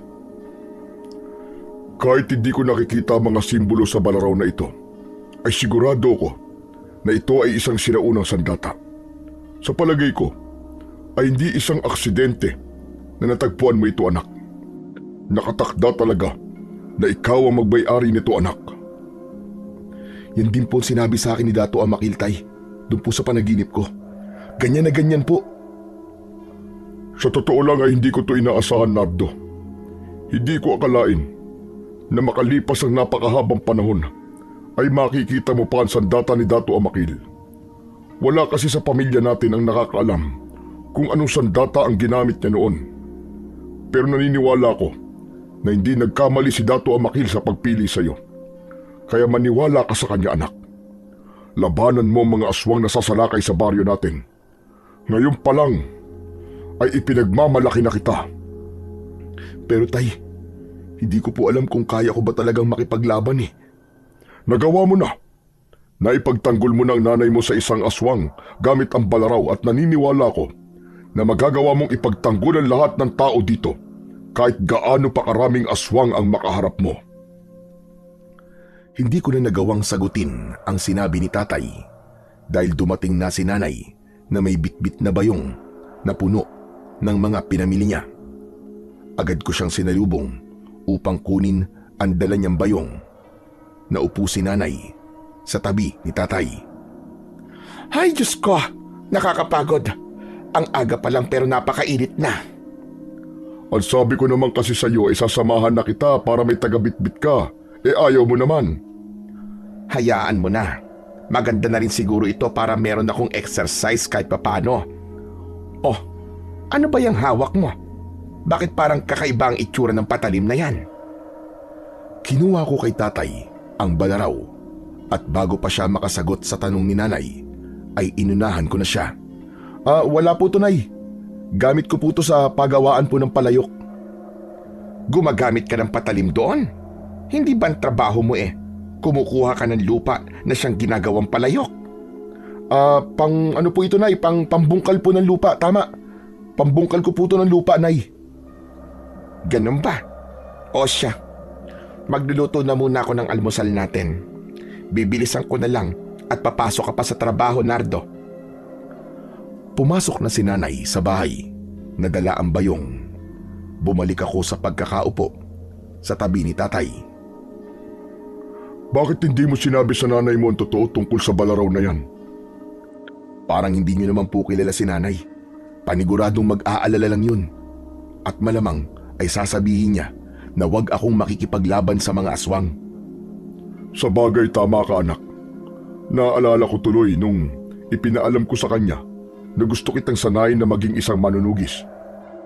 Aba, galit na galit sa akin at ang sabi niya, ayaw niya raw na lumaki kang nakikipaglaban sa mga aswang. Isa rin ang nanay mo sa dahilan kung bakit nagdesisyon akong huwag kang sanayin. Pero kahit hindi niyo po ako sinanay, ay nakatakda po pala talaga na maging isa akong manunugis, Tay. Nakita niyo naman po na mismong ang kapalaran na ang gumawa ng paraan para maging kagaya niyo ko. Pero isang malaking karangalan po sa akin na susunod ako sa yapak niyo, Tay. Tinapik ni Tatay ang balikat ko at kahit wala na siyang sinabi, ay ramdam ko ang nag-uumapaw na suporta niya sa akin. May takot man akong nararamdaman ng mga sandaling yon sa maaaring mangyari sa pakikipaglaban ko sa mga aswang, ay buong puso akong nagtiwala sa kapangyarihan ng balaraw at sa aking sarili. Simula noon ay naging mababaw na ang tulog ko tuwing gabi.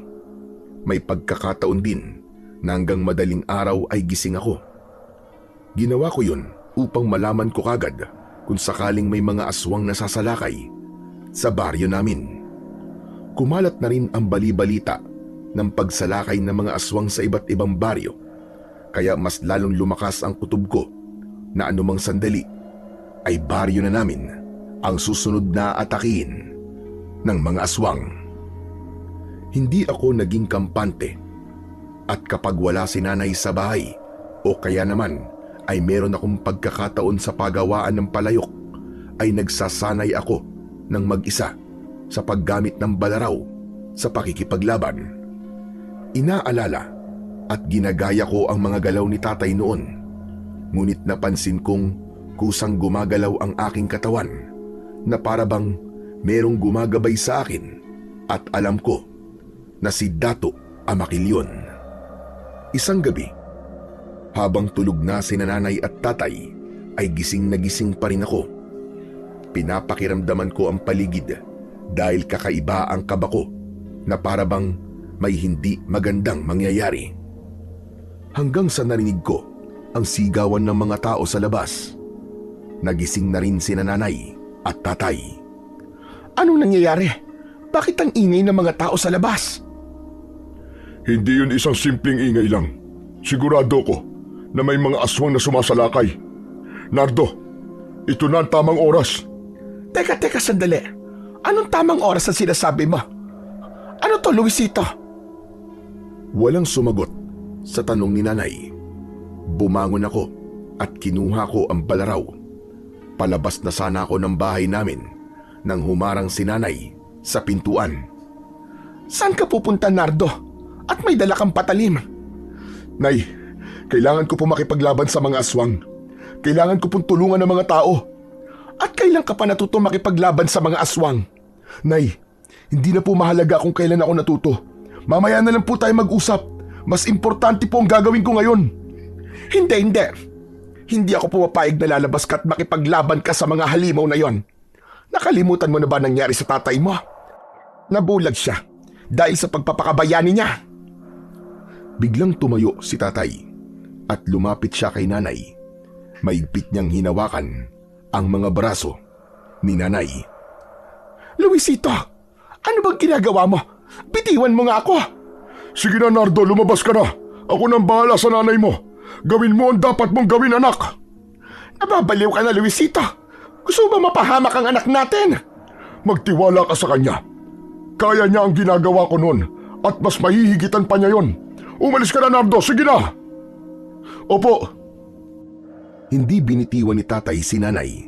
Kahit na anong pagpupumiglas ang ginawa ni nanay, ay wala siyang nagawa. Walang pagdadalawang isip na lumabas na ako ng bahay namin. Patuloy sa pagsigaw at pagtawag si nanay sa akin, pero hindi ko siya pinansin.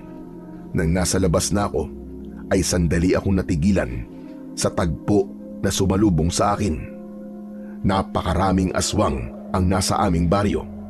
May ilan na pumapasok sa mga bahay at meron ding inaatake ang mga tao. Mahigpit kong hinawakan ng balaraw at agad kong naramdaman ang kapangyarihan nun. Dato Amakil, gabayan niyo po ako. Tulungan mo kong ipagtanggol ang aming baryo laban sa mga aswang. Hindi na ako nagdalawang isip. Sinugod ko agad ang isang aswang at sinaksak sa likod gamit ang mahiwagang balaraw. Nagliyab ang buong katawan ng aswang na yon na parabang tinamaan siya ng kidlat. Malakas na sumigaw ang aswang habang nagiging abo sa harapan ko. Napahinto ang dalawang aswang at sabay nila akong tinignan. Nagngangalit ang mga ngipin nila. Sige! Mga diablong buwang kayo! Lumapit kayo kung gusto niyo matulad sa kasama niyo! Lapit! Sabay na tumalon ang dalawang aswang papunta sa akin. Iniwasan ko ang isa, habang ang isa naman ay sinaksak ko sa dibdib. Mabilis akong yumuko at ang isang aswang naman ang sinaksak ko sa tiyan. Magkasabay na umapoy ang dalawang aswang.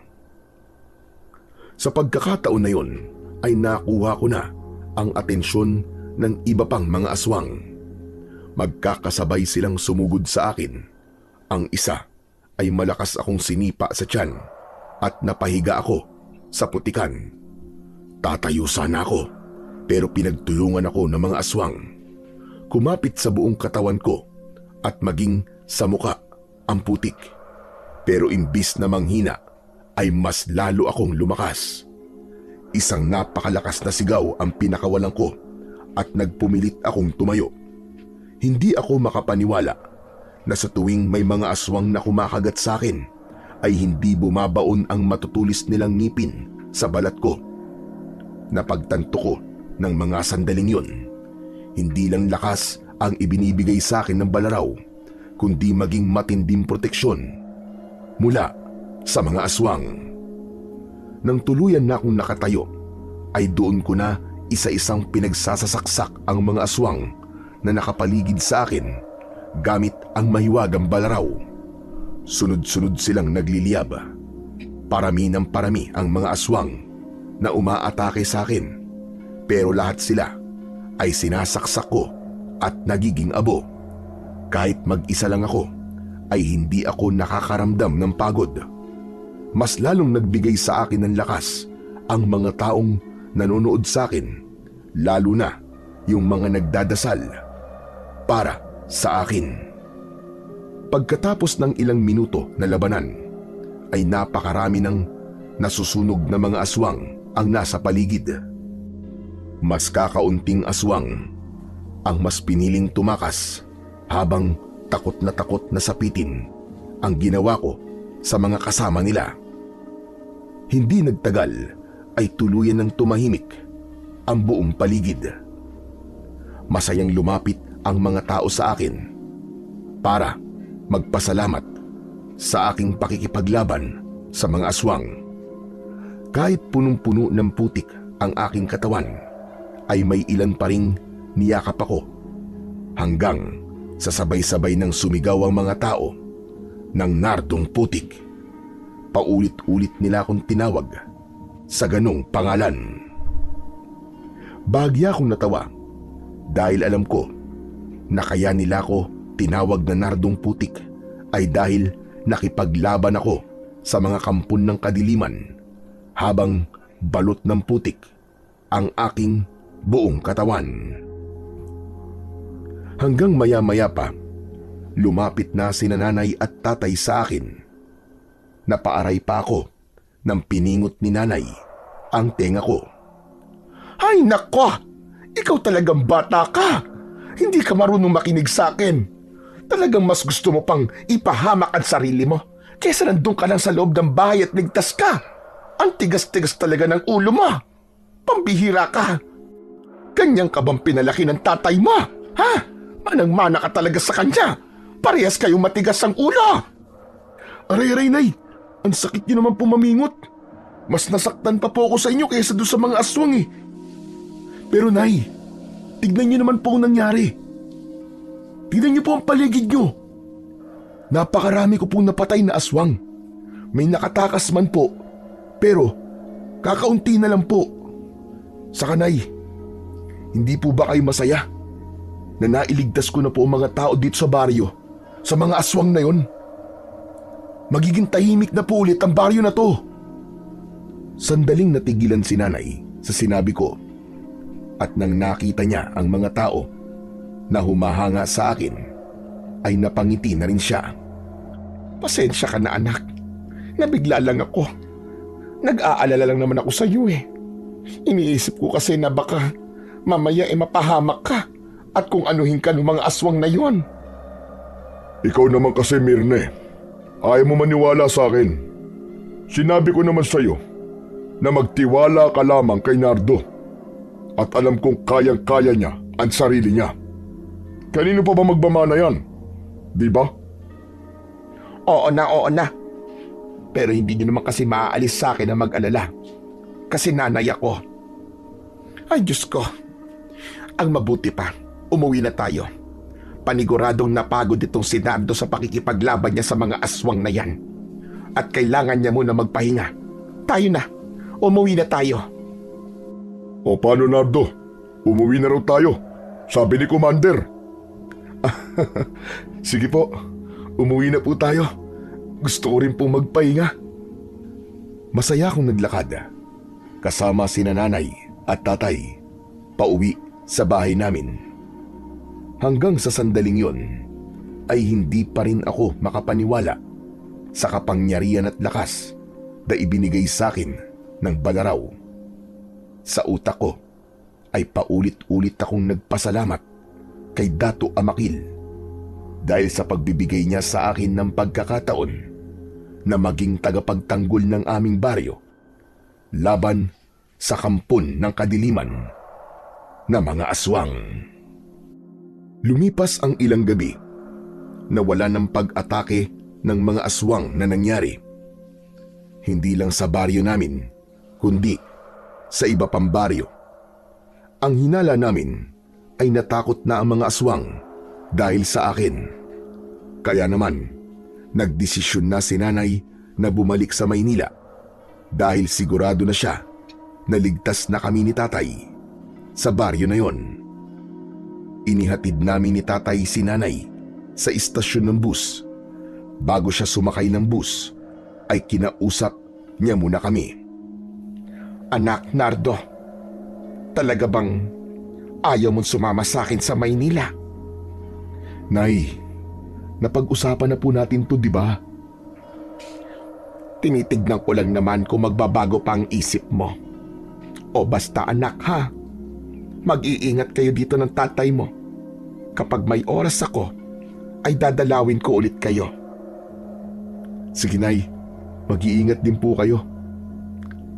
Nay, mahal na mahal po kita. Mahal na mahal din kita, anak ko. Bago pa kami magkaiyakan, ay sumakay na si nanay sa bus. Nang umandar na ang bus, ay sumilip si nanay sa bintana at kumaway siya sa amin ni tatay. Nakangiti akong gumanti ng kaway sa kanya. Nang sandaling yon, ay masasabi ko na wala na akong mahihiling pa sa buong buhay ko. Bukod sa nagtagumpay ako sa laban ko sa mga aswang, ay nagkasundo na rin ang aking mga magulang. At para sa akin, ang bagay na yon ay higit pa sa kahit na anong kayamanan sa mundo. Maraming tao ang humanga sa akin dahil sa aking kabayanihan. Ang sabi pa nga ng iba ay hindi nila malilimutan ang ginawa kong kabayanihan at pagtatanggol sa kanila laban sa mga aswang.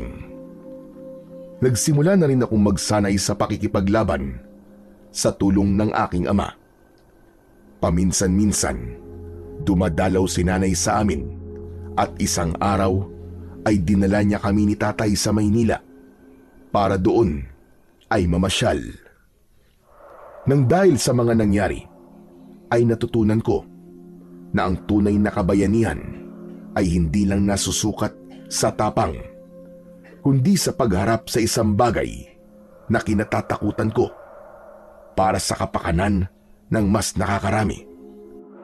At nangangako ko na habang may hininga ako, ay mananatili akong kalaban ng kasamaan at tagapagtanggol ng kabutihan.